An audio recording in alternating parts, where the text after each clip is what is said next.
We're in the season of Epiphany, as I said. We talked last week at London Road about revelation in terms of light. We thought about it being like a gift being unwrapped. But if we look closely at the story, this one's is it working? Yeah.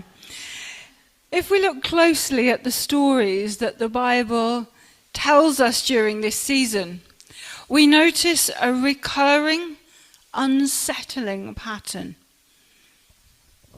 Every time the light breaks through, it hits a counterforce. The light doesn't just illuminate, it provokes. It creates what we might call a dangerous clarity. Think of a room that's been dark for a very long time. When you flip the switch, the light doesn't just show you the architecture of the room, it shows you the dust and the cobwebs and little things scurrying about in the corner that we won't mention. Revelation is rarely a neutral experience. This morning we've talked over our breakfast about our own experiences of light. Sometimes we don't always like what the light reveals. The gospel warns us that true clarity, the kind that comes from God, doesn't always make life easier. Often makes life more complicated because it forces a collision between the way the world is and the way God intends the world to be.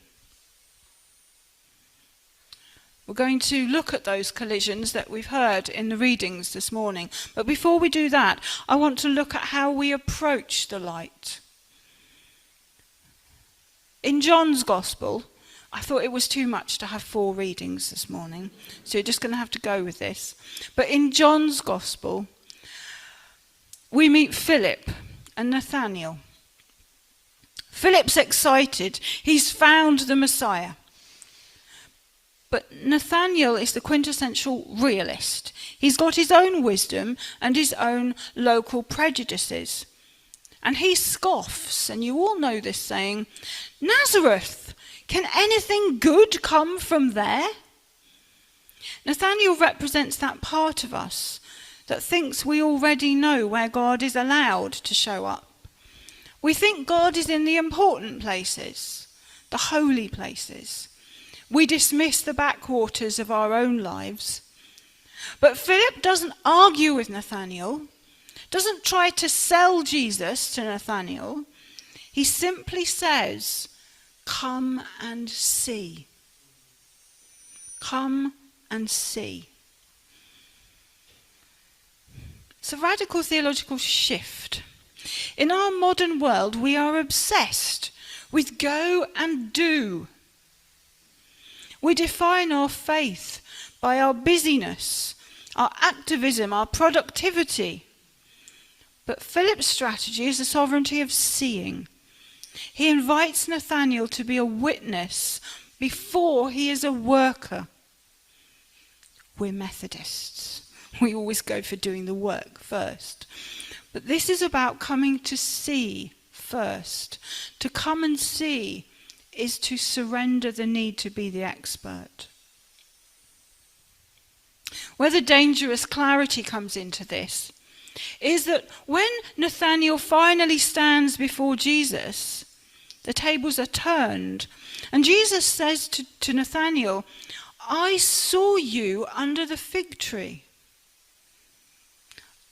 I saw you under the fig tree. The fig tree holds so much depth of meaning. There's the connection with the fig tree in Genesis. Adam and Eve took leaves from that tree to cover their shame. Jesus is clearly telling Nathanael here that he is known with the utmost depth. Nothing is hidden from Jesus' eyes. Nathanael's shame is not covered by this fig tree. This is a shock for Nathanael. He thought he was the one doing the looking, the one doing the evaluating. He realizes instead that he's the one being seen. Deliverance begins when we stop trying to do the gospel and finally allow ourselves to be known by the light. So once we've agreed to come and see, the view becomes a bit challenging. And we see the first of these collisions at the Jordan River, at the baptism. The baptism of Jesus is the ultimate epiphany. The heavens split, the Spirit descends like a dove, and the Father's voice thunders his approval. It's a moment of supreme clarity. But when Jesus emerges sometime later from the wilderness, the scene shifts from the heights of heaven to the depths of a dungeon. We hear that John the Baptist has been arrested. The one who pointed to the light has been arrested. So the revelation of the beloved Son happens in the shadow of the handed over prophet. And there's a theological truth here. God's light doesn't wait for a safe environment to shine. We often think that if we're in God's will, everything will be fine, everything will be smooth. But the gospel shows us that the Spirit descends even when the jail door is slamming shut. The clarity of the Jordan and the bondage of the jail happen in the same moment. We might be experiencing conflict or prison walls in our lives today, but we mustn't assume that it means God is absent. Often the clarity of God's call comes at the exact moment that the world becomes most hostile to it. The light does not avoid the darkness. The light invades the darkness. We see this invasion again in Nazareth. Jesus stands up in that hometown synagogue. He's among the people. They've known him since he was a toddler. And he speaks words of grace and they marvel. But then he brings clarity. He reminds them of the days of Elisha and Elijah. That in those days, God didn't just save the insiders. God reached out to a widow in Zarephath and a leper in Syria. These are the enemies of Israel. Jesus reveals that God's heart is wider than their nationalist pride. He takes their focused spotlight and he turns it into a revealing floodlight that includes the people that they hate. And the response wasn't, "Thank you for the insight." It was murderous fury. They tried to throw him off a cliff. This is the counterforce of the gospel. When the light reveals that God's love is wider than our prejudices, our egos are threatened. We would often rather push the truth over a cliff than allow a change of our heart. But notice the miracle of the dangerous clarity. The text says, he passed through their midst and went on his way. There's a divine authority in the truth that the chaos of the crowd can't touch. The light survives the cliff because the purpose of God cannot be silenced. Then we come to the fishermen in Galilee. We see a revelation of pure abundance.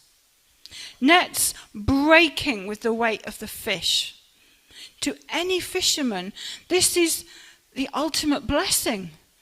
It's the lottery win of the ancient world. But for Peter, James, and John, this led to a startling, counterintuitive move. They left the fish. They walked away from that abundance, that bounty. Think about the psychological weight of that moment. They've worked all night and they caught nothing. Now, they've more fish than they've ever dreamed of catching. Any reasonable person might have said, God has blessed my business. I must stay here and manage this abundance. But for them, they realized that the fish was a signpost. The clarity of who Jesus was, the Lord before whom Peter felt his own unworthiness, made all that abundance look like a distraction. And they turned their backs on security. Epiphany clarity often demands abandonment.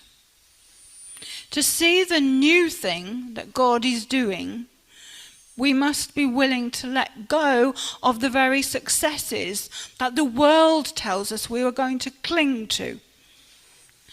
The catch of fish wasn't a reward to keep. It was a revelation that gave them the courage to leave. They traded a full boat for a following heart. Finally, in this season of Epiphany, let's go all the way back to the Magi. Again, I wasn't going to give you that reading. You've heard that most recently enough. But think of the Magi, scholars of the light. They followed the star, the clarity of the new king. But the light led them straight into the shadows of Herod's palace in Jerusalem. Herod is the personification of the counterforce. He's the king who is terrified of the light. He tries to use the Magi's revelation for his own violent ends. He interrogates them, pretending to want to worship, whilst actually out the back he's sharpening all the swords. The Magi are warned in a dream, and the text says they return to their country by another route. This is a vital part of the Epiphany story. If Jesus passing through the midst shows us God's power to protect the truth, the Magi's other route shows us our human responsibility to protect the truth within ourselves. We are not called to be martyrs to every Herod that we meet. Sometimes the most faithful thing that we can do is to turn aside. To go back to Herod would have been to hand over the truth to be executed. By taking the other route, they refused to be complicit in the world's violence. Once you've seen the light, you can't go back the way you came. You can't return to your old country using the same maps. Clarity demands a detour that keeps the light alive in our hearts. So the dangerous clarity of Epiphany is a series of collisions. It exposed Herod's insecurity, the Nazarenes' nationalism, and Peter's need for a new life. It tells us that the gospel is not a peaceful, easy feeling. It's a transformative power that the world will try to arrest, to throw off a cliff, or interrogate. As we leave this place later and head back into the Galilees of our daily lives, remember the Philip strategy. Stop trying to do the gospel for a moment and just see it. Look for the star even when the Herods are shouting. Look for the sun even when the jail door is slamming. And when we encounter that counter force, when our friends mock our faith, when our workplace might demand our silence, or when our own nets just feel too heavy to leave, remember the wisdom to take the other route. We have a Christ who is not intimidated by a cliff, but who passes through the midst of a storm with a quiet, persistent grace. The light has come. The clarity is here. Don't go back the way you came. Amen.